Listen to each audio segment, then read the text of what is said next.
bitta oy 12 yulduzga qarab nigahim so'z yozdi tiniq osmonga balki shu qo'shiqni Baxtiyor aka, mana hozir necha gektar yer paxta yeringiz bor? 16 gektar paxta yerim bor, 30 gektar g'alla yerim bor.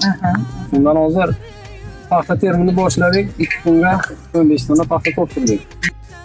Bo'lmasa, terimchilarga har bir terilgan 1 kilogramm paxta uchun qancha to'lov beryapsizlar? Endi mag'dan oylik 2 mingdan to'lov qilingan o'sha. 2 mingdan. 10 kilo tersa 20 ming. Demak, o'zi men kirib o'zi 10 kilo tersam 20 ming berasiz. sen jonim bo'lagesan Ün sakizda 20taga brigadirman. Paxtani ikkalasini. Atrat bo'shlig'i.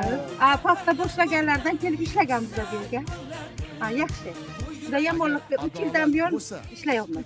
Viloyat demak hokimligi, viloyat xotin-qizlar mana hatto Temur xodimlar nomlaridan barcha shu siz olib kelgan mana nechta terimchilar bor? 28ta terimchilar.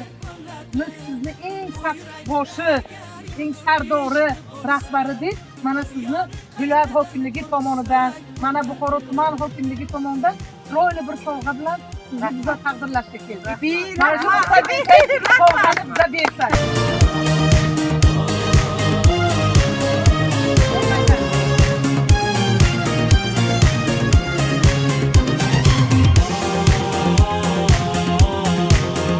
Oybek fermer xo'jaligidamiz.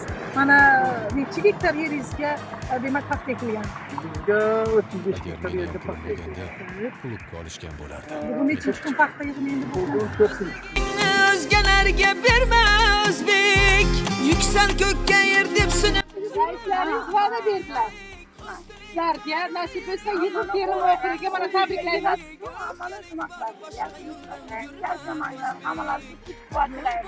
senga tarixiy zafar endi bizni bilmaganlar ham bilar egallagin dunyo maydonlarini noming bilan shoning shunda yuksalar Osiyo yuragisan ko'hna tarix bo'lagisan O'zbekiston vatanim sen jon Mana qayerdan bildim qoldi. Mana qayta haqiqatdan qo'llar ko'rsatadi-da, haqiqiy mehnat kash qo'lni ayollar qo'lida bu.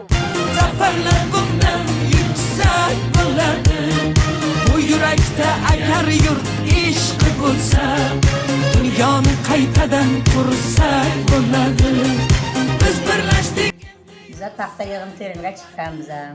Prezidentimizga katta rahmat. Har kun issiq afot tashkil qilingan. Ana bugun konsert keldi, o'ynadik. Prezidentimizdan minnatdor biza. biz birlashdik endi yursak bo'ladi